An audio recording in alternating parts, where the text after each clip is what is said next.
Today I'm joining the Angel flight.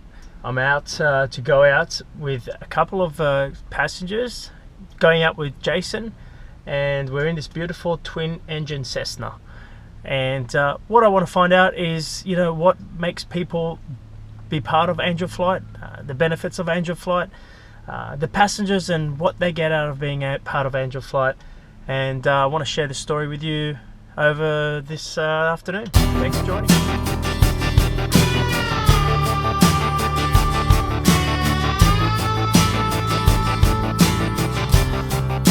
Alright, so we have Teresa and Zach here, and they've just joining us on this Angel flight.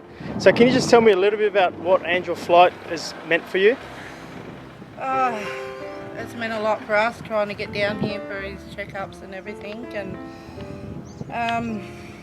because otherwise we probably wouldn't have been able to make it down in time, because I'm only a single mother and everything with 3 kids, and yeah, it's a big expense to travel all the way from Condobolin down here, especially on the trains, and I don't drive, so hey. And buses.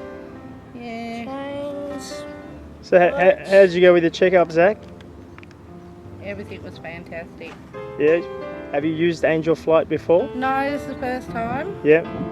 Yeah, first time, and don't have to come down for any more checkups at the moment, which is good.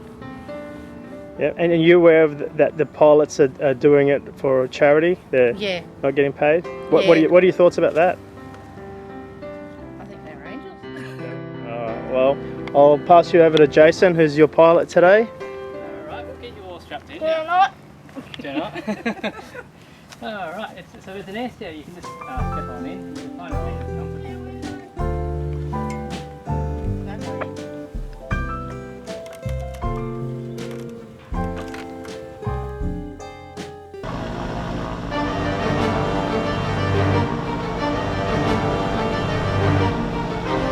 Speed for takeoff. Runway left hand ground to the front on Yankee, Turkey on Alpha, we've got any runway 10 south. To the front Yankee taxi disco. Yankee Dia Romeo pickup, runway 10.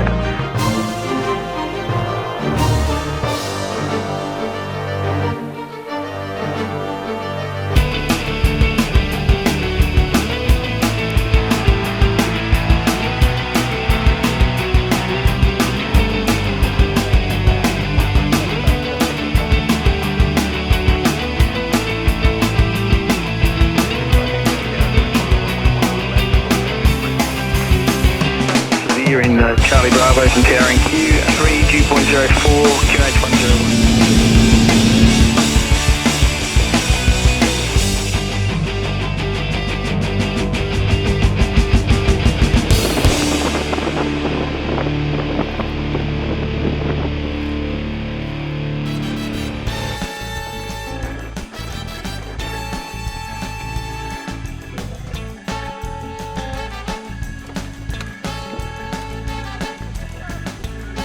Good flight? Yeah. Good to be back home?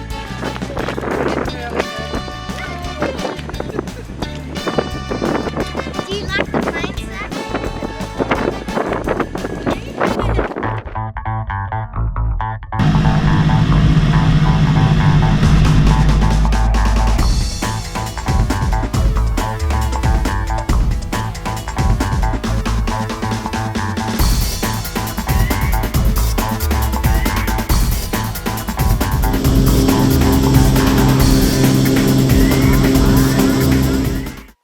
So here we are, we're just in a Cessna twin engine 340. We just took off from, where did we take off from? Took off out of Condobolin, heading back towards Bankstown via Parks and Orange. There we go, and this is an Angel flight, and I decided to do another episode on Angel flight because I think this kind of very special what these guys do. I mean, everyone that's involved, from Angel flight to the pilots to the people who actually rent out the aircrafts? Because the owners of the aircrafts actually give it free as well, do they? Not all of them, but some of them are very generous. So yeah, the aircraft that we get it off from the Criddle Group has been fantastic to us. Yeah, very good. And I believe Angel Flight actually pays for the fuel. Yeah, so they reimburse the fuel that we uplift. So all the fuel that we use, they will kindly sort of reimburse us with. Yeah, very good. And so tell me, Jason, how many times a week or a month do you do Angel Flights? We're trying to do once a week at the moment, and obviously that will just depend on if there are any Angel Flights on, as well as my sort of work availability. So I do get fairly busy sometimes, so can't unfortunately find the time to do these flights all the time. And every time you do an Angel Flight, like how many hours does it take out of your day? Generally, it will take off a fair chunk of my day, generally half a day. Yeah. But I mean, it's not too, I'm not too fussed about that. You get to meet some amazing people, and just, be able to donate some time. It's the least you can do, just to make someone's life a little easier. Yeah. So what kind of passengers usually use Angel Flight?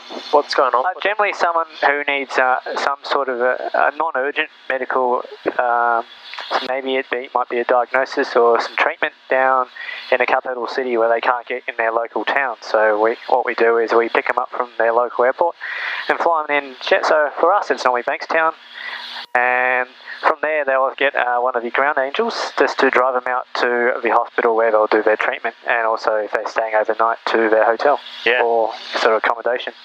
And what's been their feedback? Every time you've dropped them off or brought them in, or what's? It's pretty much been that, they've been very, very appreciative of the service that we're giving them. Very, very very happy, and sort of they feel a bit lucky that they sort of got the opportunity to get this. Because you compare it to a drive. Say for example today out of Condobolin, the flight itself about 90 minutes long. Yeah. Whereas a drive takes about 6 hours, 7 hours long. So a big difference there. And so obviously comfort is a big one as well. Absolutely, and I mean those guys we just dropped off right now, and they said if they weren't able to be picked up by a flight, then they wouldn't have actually been able to go in. Yeah, that's it. Yeah, public transport's just a very big hassle for them. So by having a bit more of a easier trip by picking up from the airport makes it a lot easier for them. And how long have you been flying Angel Flights?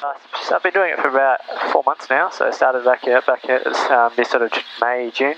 Yeah. And what made you want to do it?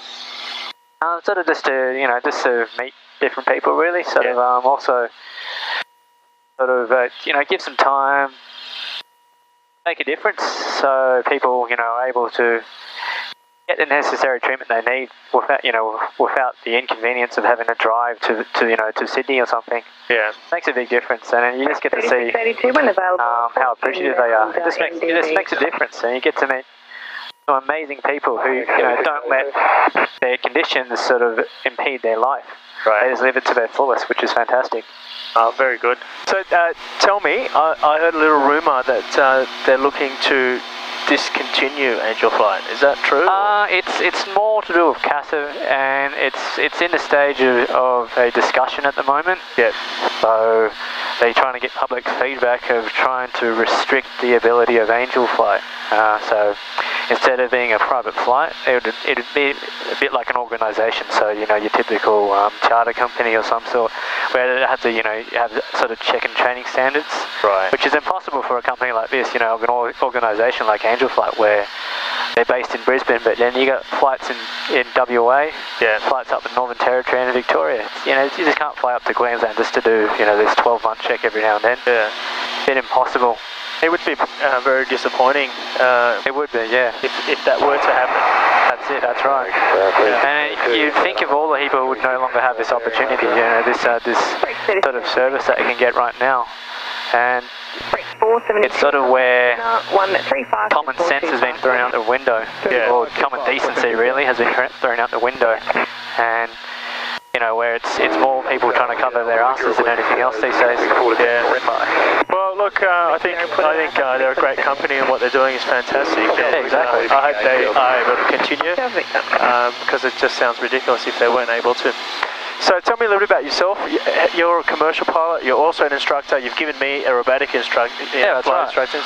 Taught you how to fly a little bit better. Yeah, absolutely. Hopefully a little bit. Yeah, no, definitely. I've learned a lot flying from you and Red Baron. And so tell me about yourself. What you've got your instructor's rating, commercial pilot license. Yeah, so pretty much I started back in 2009 and pretty much flew full time for 1 year. So you said you've done your aerobatic training at Red Baron? Yes, that's right. And where did you fly before that?